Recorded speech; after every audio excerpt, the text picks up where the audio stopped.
The story of how Joseph Stalin betrayed Vladimir Lenin is not a simple tale of personal treachery or political ambition alone. It is a chronicle of ideological rupture, systematic dismantling of revolutionary principles, and the transformation of a workers' state into something its founder would have found unrecognizable and abhorrent. This betrayal was not executed in a single moment, but unfolded across years, through calculated decisions, brutal purges, and the methodical erasure of everything Lenin had envisioned for the Soviet experiment.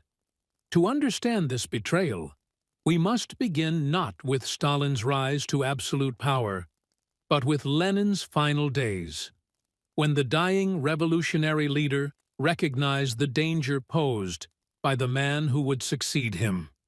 In December 1922, Vladimir Ilyich Lenin suffered his second stroke. The leader of the Bolshevik Revolution, the architect of the Soviet state, found himself increasingly isolated in his residence at Gorky, outside Moscow, his body failing him even as his mind remained sharp enough to perceive the gathering storm. Lenin had spent the previous months growing increasingly alarmed by the behavior of Joseph Stalin, who had been appointed General Secretary of the Communist Party in April 1922.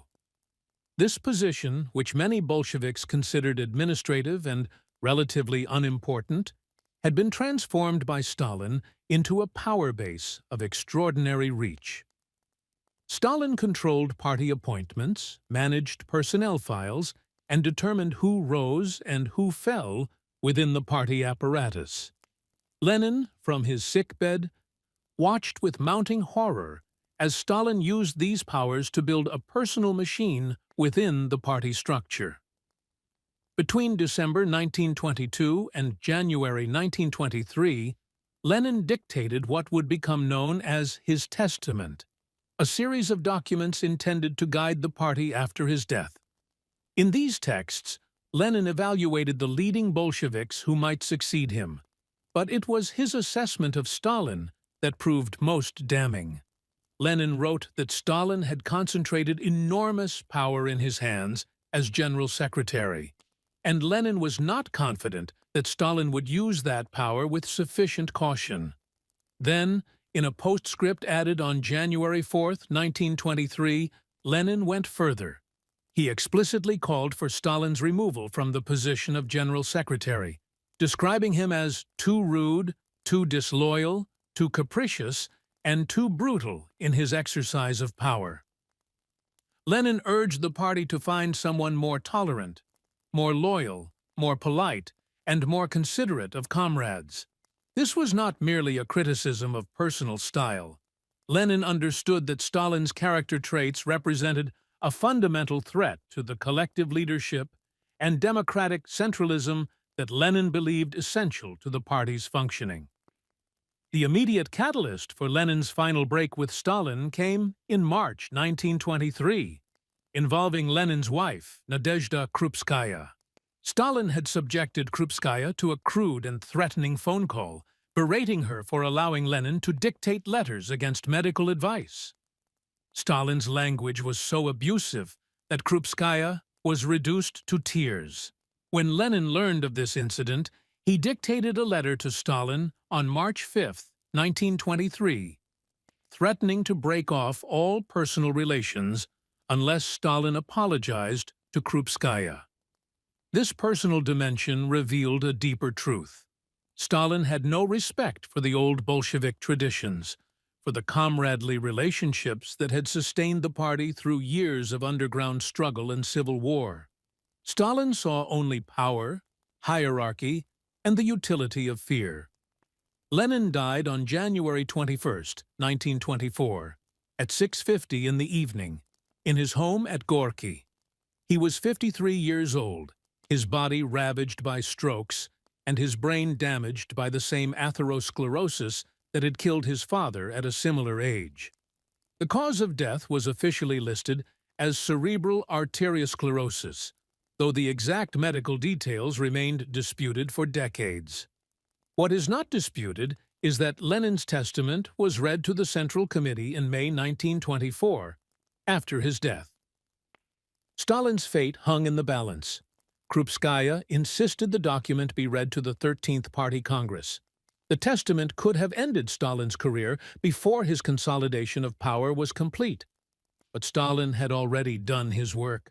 He had allies throughout the party apparatus, men who owed their positions to him, men who understood that their own futures depended on his survival. Grigory Zinoviev and Lev Kamenev, who formed a ruling troika with Stalin in the immediate post-Lenin period, argued against publishing the testament or acting on its recommendations.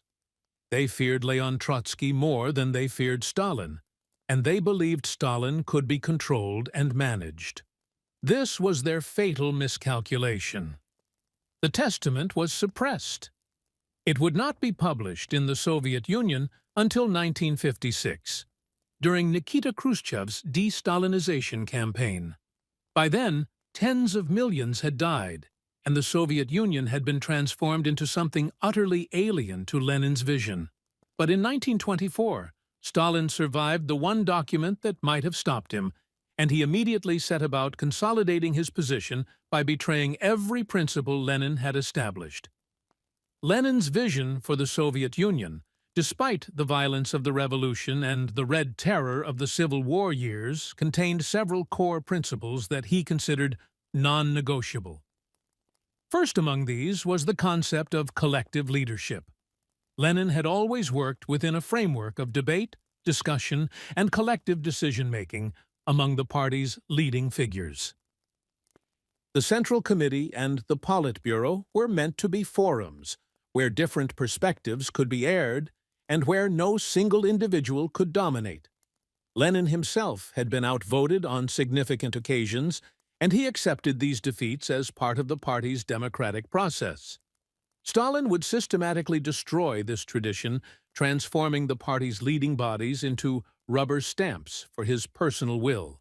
Second, Lenin believed in the principle of workers' democracy within the party, and, to a more limited extent, within the Soviets themselves. While Lenin was no Democrat in the liberal sense and had no patience for multi-party competition, he insisted that workers should have genuine input into the party's decisions and that party members should be able to debate policy openly. The workers' opposition, though ultimately defeated, had been allowed to present its case at the 10th Party Congress in 1921. Factions were banned at that Congress, but debate itself was not. Stalin would transform this limited democracy into a system where any disagreement with the General Secretary was treated as treason, where party members lived in fear of expressing any opinion that might be construed as opposition. Third, Lenin had implemented the new economic policy in 1921 as a strategic retreat from the war communism of the Civil War years. The NEP allowed for limited private enterprise, particularly in agriculture and small-scale commerce, while the state retained control of heavy industry, banking, and foreign trade. Lenin saw this as a necessary compromise, a way to rebuild the Soviet economy after years of devastating warfare. Hint: he envisioned the NEP lasting for decades, a long-term coexistence of socialist and capitalist elements under the political dictatorship of the proletariat. Lenin understood that you could not build socialism in a country where people were starving, where industrial production had collapsed, and where the working class itself had been decimated by war and famine. Stalin would abandon the NEP abruptly at the end of the 1920s, launching a campaign of forced collectivization and breakneck industrialization that would kill millions and traumatize Soviet society for generations. Fourth, Lenin believed that the revolution's ultimate success depended on international revolution, particularly in the advanced industrial countries of Western Europe. The Bolsheviks had never imagined that socialism could be built in backward, peasant Russia alone. They saw the Russian Revolution as the spark that would ignite a worldwide conflagration, and they devoted enormous resources to the Communist International, or Comintern, to support revolutionary movements abroad. When these revolutions failed to materialize, particularly after the defeat of the German Revolution in 1923, Lenin advocated for a patient, defensive strategy, building up Soviet strength while waiting for more favorable international conditions. Stalin would eventually abandon world revolution entirely, proclaiming the doctrine of socialism in one country and subordinating foreign communist parties entirely to Soviet state interests. Fifth, and perhaps most importantly, Lenin insisted on the principle of national self-determination. The Russian Empire had been a prison house of nations, and Lenin was adamant that the Soviet Union would not replicate this oppression. He advocated for a loose federation of national republics, each with the right to secede, each with substantial autonomy over its own affairs. Lenin's final major political battle, waged from his sickbed in 1922 and 1923, was against Stalin's handling of the Georgian affair. Stalin, as Commissar for Nationalities, had brutally suppressed Georgian communists who wanted greater autonomy for their republic. Lenin was appalled, dictating notes that described Stalin and his allies as displaying great Russian chauvinism, the same imperial attitude that had characterized the Tsarist regime. Lenin called for exemplary punishment of those responsible, meaning Stalin and his lieutenant, Sergo Orjonikidze. Stalin would ignore these warnings entirely, transforming the Soviet Union into a centralized empire where national minorities were subjected to deportations, cultural suppression, and systematic Russification. Stalin's betrayal of these principles began even before Lenin's death, but accelerated dramatically in the years following 1924. His first major target was Leon Trotsky, the revolutionary hero, the organizer of the Red Army, the man many Bolsheviks assumed would be Lenin's natural successor. Trotsky's position was weakened by his late entry into the Bolshevik Party, his history of conflicts with Lenin before 1917, and his own political miscalculations.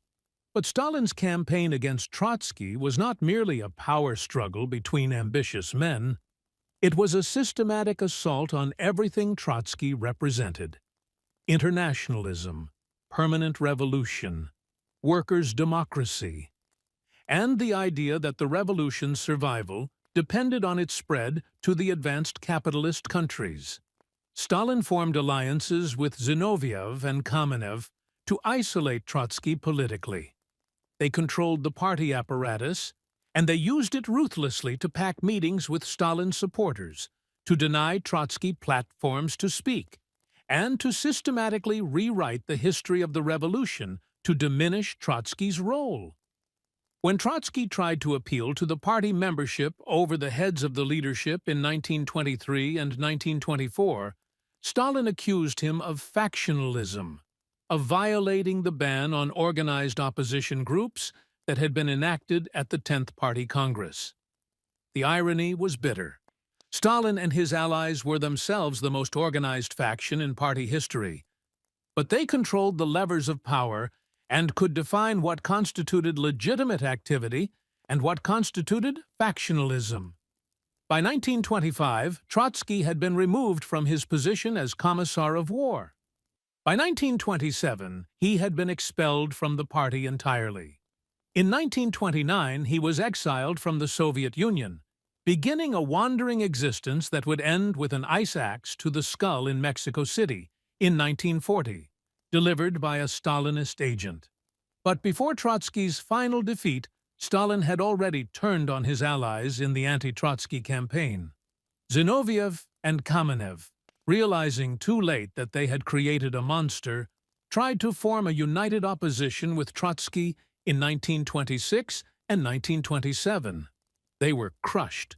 Stalin's control of the party apparatus was now so complete that organized opposition was impossible. Zinoviev and Kamenev recanted their views, groveled before Stalin, and were temporarily restored to minor positions. It would not save them. Both would be tried and executed during the Great Terror of the 1930s.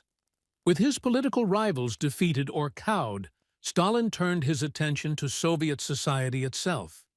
In 1928, he announced the first five-year plan, a program of forced industrialization unprecedented in its scope and brutality. The NEP was abandoned overnight.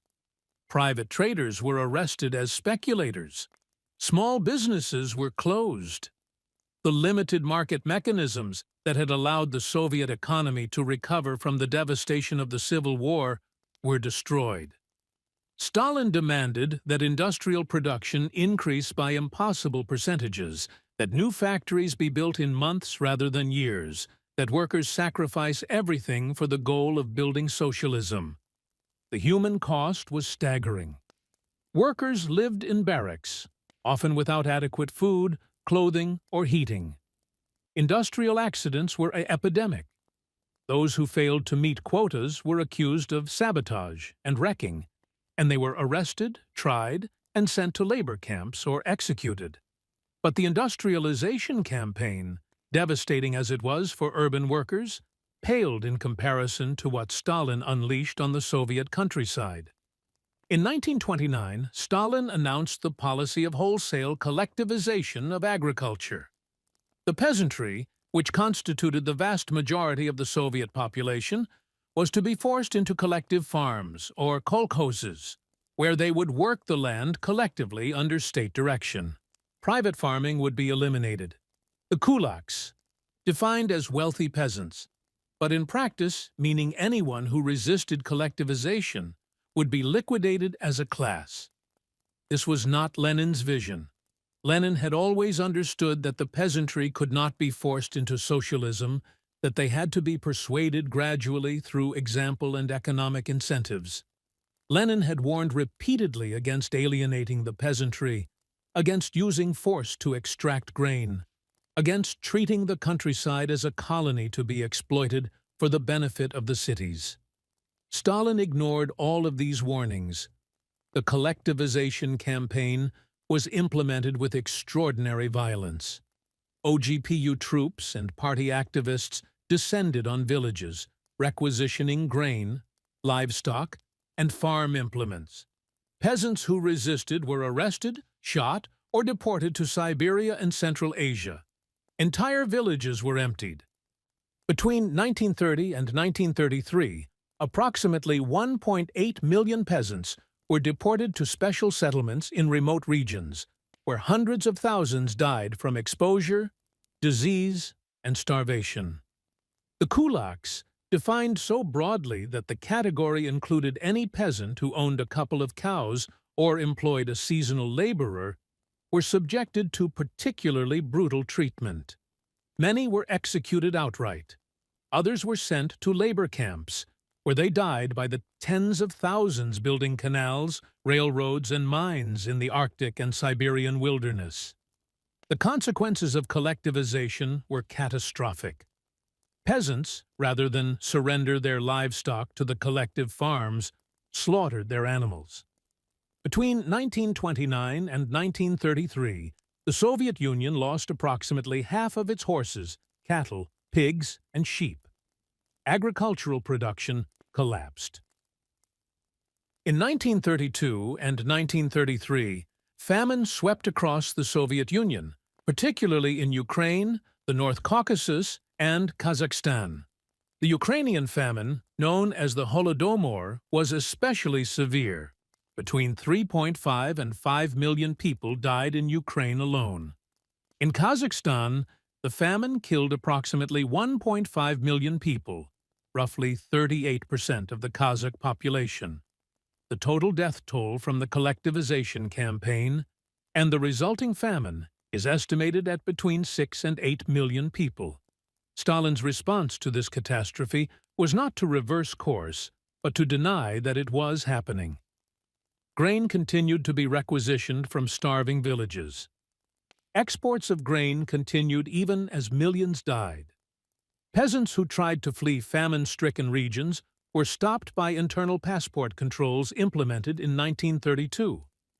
Those caught stealing grain Even a few ears of wheat from collective farm fields were subject to a law passed in August 1932 that mandated 10 years in labor camps or execution for theft of socialist property. This law, known as the Law of Spikelets, resulted in over 100,000 convictions in its first year alone. Stalin blamed kulaks, wreckers, and Ukrainian nationalists for the famine, refusing to acknowledge that his own policies had created the disaster. This was a betrayal not just of Lenin's policies, but of the revolution's fundamental promise to improve the lives of workers and peasants. While millions starved in the countryside, Stalin was consolidating his position through another mechanism that would have horrified Lenin: the systematic use of terror against the party itself. The murder of Sergei Kirov on December 1, 1934, in Leningrad provided Stalin with the pretext he needed. Kirov, the popular Leningrad party boss, was shot by a disgruntled party member named Leonid Nikolaev. The circumstances of the murder remain murky, and many historians believe Stalin was complicit in arranging it, though definitive proof has never emerged. What is not in doubt is that Stalin used Kirov's murder to launch a wave of repression that would culminate in the Great Terror of 1936 to 1938. In the immediate aftermath of Kirov's death, Stalin pushed through emergency laws that eliminated most legal protections for those accused of terrorism and counter-revolutionary activity. Trials were to be concluded within 10 days, with no appeals permitted. Death sentences were to be carried out immediately. These laws provided the legal framework for the mass repressions that followed. Throughout 1935 and early 1936, thousands of former oppositionists, party members with suspect backgrounds, and ordinary citizens were arrested and sent to labor camps. But this was merely the prelude. In August 1936, the first of the great Moscow show trials began. Zinoviev and Kamenev, along with 14 other defendants, were accused of forming a Trotskyite Zinovievite terrorist center that had supposedly murdered Kirov and plotted to assassinate Stalin and other Soviet leaders. The charges were absurd, the evidence fabricated, and the confessions obtained through torture, threats against family members, and false promises of clemency. Zinoviev and Kamenev, broken men who had already recanted their oppositional views multiple times, confessed to crimes they had not committed, perhaps believing that this final humiliation would save their lives or protect their families. It did not. All 16 defendants were found guilty and executed on August 25, 1936. The second Moscow show trial took place in January 1937, with 17 defendants accused of forming an anti-Soviet Trotskyite center. Again, the charges involved terrorism, sabotage, and espionage on behalf of Germany and Japan. Again, the defendants confessed. 13 were executed. The third and final Moscow show trial occurred in March 1938, with 21 defendants, including Nikolai Bukharin, one of the party's leading theoreticians, and Lenin's favorite, described by Lenin in his testament as the party's most valuable theoretician. Bukharin and his co-defendants were accused of forming a bloc of rights and Trotskyites, of plotting to assassinate Lenin back in 1918, of murdering Kirov, of planning to dismember the Soviet Union, and of working as agents of foreign intelligence services. 18 of the 21 defendants were executed. These show trials were merely the visible tip of a vast campaign of terror that engulfed Soviet society. In February and March 1937, the Central Committee held a plenum where Stalin announced that the party was riddled with enemies, that vigilance must be increased, and that wreckers and spies had infiltrated every institution. This was followed by the arrest and execution of much of the Red Army's high command, including Marshal Mikhail Tukhachevsky, one of the Soviet Union's most talented military commanders. The military purge was staggering in its scope. 3 of 5 marshals were executed. 13 of 15 Army commanders, 57 of 85 Corps commanders, and 110 of 195 division commanders. The Red Army was decapitated on the eve of the Second World War, a catastrophic decision that would contribute to the disasters of 1941 and 1942 when Nazi Germany invaded. But the terror extended far beyond the party and military elites. On July 30th, 1937, the Politburo approved Order No. 00447, which authorized mass operations against former kulaks, criminals, and other anti-Soviet elements. Each region was assigned quotas for arrests and executions. Local NKVD chiefs, eager to demonstrate their vigilance, often exceeded their quotas, requesting and receiving permission to arrest and execute more people. Between August 1937 and November 1938, approximately 767,000 people were executed under this order alone. Another 350,000 were sentenced to labor camps. The total number of arrests during the Great Terror is estimated at 1.5 to 1.7 million, with execution totals ranging from 680,000 to 950,000, depending on which archival sources are consulted.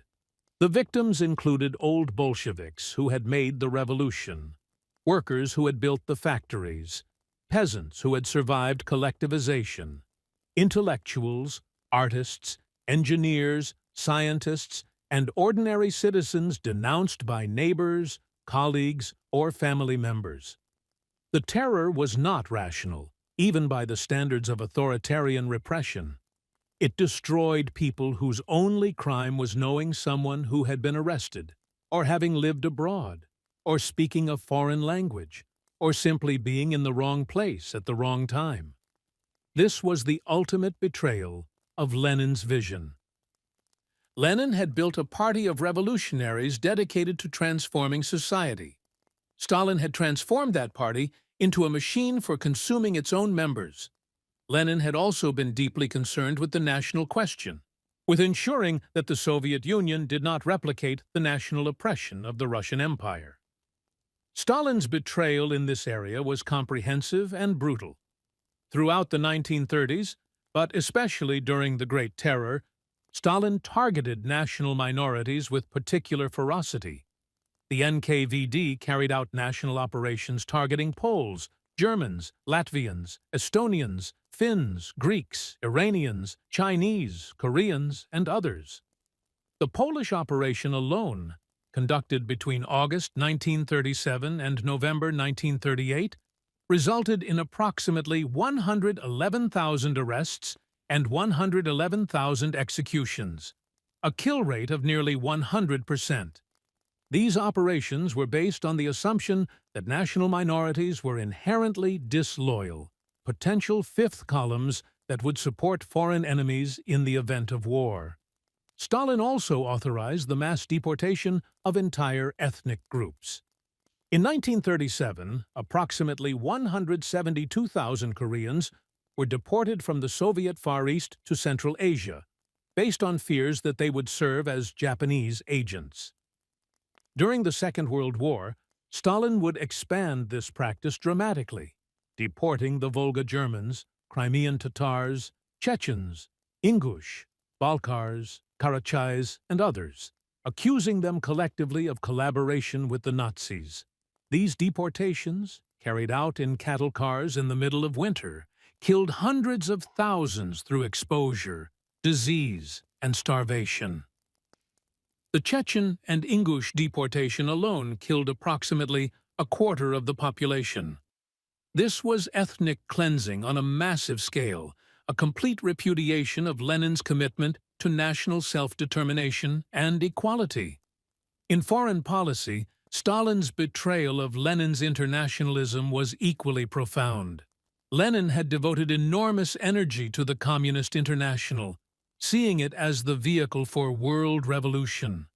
Stalin transformed the Comintern into an instrument of Soviet foreign policy, subordinating the interests of foreign communist parties to the needs of the Soviet state.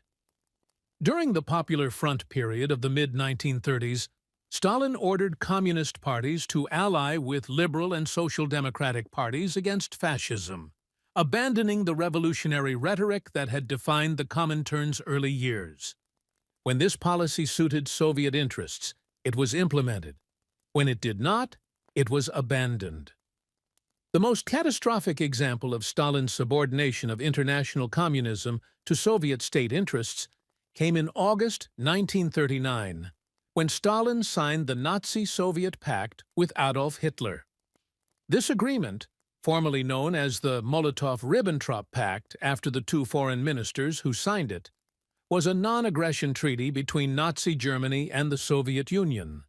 But it included secret protocols that divided Eastern Europe into German and Soviet spheres of influence. Poland was to be partitioned. The Baltic states, Finland, and Bessarabia were assigned to the Soviet sphere. When Germany invaded Poland on September 1, 1939, starting the Second World War, the Soviet Union invaded from the east on September 17, implementing the agreement. Stalin had allied with fascism, the ideology that communist parties around the world had been fighting for years. Communist parties were ordered to cease their anti-fascist activities, to describe the war as an imperialist conflict in which the working class had no stake. The betrayal of principles was complete. The pact bought Stalin less than 2 years of peace. On June 22, 1941, Nazi Germany launched Operation Barbarossa, invading the Soviet Union with over 3 million troops. Stalin, despite numerous warnings from Soviet intelligence, from foreign governments, and from his own military commanders, was caught completely by surprise. He had ignored all evidence that Hitler was preparing to attack, believing that the Nazi-Soviet pact would hold, that Germany would not risk a two-front war. The initial German advance was catastrophic. Entire Soviet armies were encircled and destroyed. Millions of Soviet soldiers were killed or captured in the first months of the war. By December 1941, German forces had reached the outskirts of Moscow and had besieged Leningrad.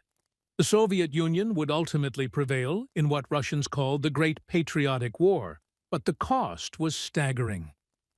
Approximately 27 million Soviet citizens died, including 8.7 million military personnel and over 18 million civilians. The Western Soviet Union was devastated, its cities destroyed, its population decimated. The victory over Nazi Germany was achieved through the extraordinary courage and sacrifice of the Soviet people, but it came despite Stalin's leadership, not because of it. The military purges of 1937 and 1938 had left the Red Army unprepared for modern warfare. Stalin's refusal to heed warnings about the German attack had left Soviet forces vulnerable to the initial onslaught. His interference in military operations during the early months of the war had led to unnecessary disasters. After the war, Stalin's betrayal of Lenin's vision continued. The Soviet Union emerged from the war as one of two global superpowers, occupying Eastern Europe and exercising enormous influence over communist parties worldwide. But instead of using this position to advance genuine socialist transformation, Stalin imposed a system of satellite states in Eastern Europe that replicated the worst features of his own regime: one-party dictatorship, political terror, economic mismanagement, and national oppression. The peoples of Poland, Czechoslovakia, Hungary, Romania, Bulgaria, and East Germany were subjected to regimes that served Soviet interests rather than their own aspirations for social justice and national independence. At home, Stalin's final years were marked by renewed paranoia and preparations for another great purge. The Leningrad Affair of 1949 to 1950 resulted in the execution of numerous party officials associated with Leningrad. The Doctors' Plot of 1952 to 1953, in which prominent doctors, mostly Jewish, were accused of plotting to murder Soviet leaders, appeared to be the prelude to a new wave of terror, possibly including the deportation of the entire Jewish population to Siberia. Only Stalin's death on March 5, 1953, prevented this final catastrophe. When we assess Stalin's betrayal of Lenin, we must understand it as comprehensive and systematic. Stalin betrayed Lenin's commitment to collective leadership, replacing it with personal dictatorship. He betrayed Lenin's vision of workers' democracy, replacing it with terror and surveillance. He betrayed Lenin's new economic policy, replacing it with forced collectivization and breakneck industrialization that killed millions. He betrayed Lenin's internationalism, replacing it with socialism in one country and the subordination of world revolution to Soviet state interests. He betrayed Lenin's commitment to national self-determination, replacing it with Great Russian chauvinism, ethnic cleansing, and mass deportations. He betrayed Lenin's vision of the party as a community of revolutionaries, replacing it with a machine for consuming its own members. The consequences of Stalin's betrayal extended far beyond the Soviet Union and far beyond Stalin's own lifetime. The system Stalin created, with its emphasis on heavy industry, central planning, political repression, and imperial control over neighboring states, proved economically inefficient and politically unsustainable. The Soviet Union would limp along for nearly 4 decades after Stalin's death, through periods of reform and stagnation. But the fundamental contradictions Stalin had embedded in the system could not be resolved. When the Soviet Union finally collapsed in 1991, it was not because external enemies had defeated it, but because the system Stalin had built had exhausted itself, had lost legitimacy in the eyes of its own citizens, and could no longer sustain the gap between its ideological claims and its actual performance. The tragedy is that Lenin's own legacy is now inextricably linked with Stalin's crimes. When people think of Soviet communism, they think of the Gulag, of the purges, of the famine, of the invasions of Hungary and Czechoslovakia. They do not distinguish between Lenin's vision and Stalin's implementation. This is partly because Lenin himself bore responsibility for creating the conditions that made Stalin's rise possible. The ban on factions, the use of terror during the Civil War, the suppression of opposition parties, the creation of the secret police. These were Lenin's decisions, and they provided tools that Stalin would use with far greater ruthlessness. But it is also because Stalin successfully claimed Lenin's mantle, presenting himself as Lenin's faithful disciple, even as he systematically betrayed everything Lenin had stood for. The mausoleum in Red Square, where Lenin's embalmed body still lies, became a symbol not of Lenin's revolutionary vision, but of Stalin's cult of personality and the transformation of Marxism into state ideology. Understanding how Stalin betrayed Lenin matters because it illuminates one of the 20th century's central tragedies: the transformation of a revolutionary movement that promised human liberation into a system of oppression that rivaled and, in some ways, exceeded the very tyrannies it had sought to overthrow. This was not inevitable. Other paths were possible, but Stalin's rise to power, his consolidation of personal dictatorship, and his systematic betrayal of revolutionary principles created a model of authoritarian socialism that would be replicated in China, North Korea, Cambodia, and elsewhere, with similarly catastrophic results. The millions who died in Stalin's terror, in the famine, in the Gulag, and in the wars that Stalin's policies made more deadly, stand as testimony to the human cost of this betrayal. Their memory demands that we understand precisely how a revolution that promised bread, peace, and land became a system that delivered terror, war, and mass death.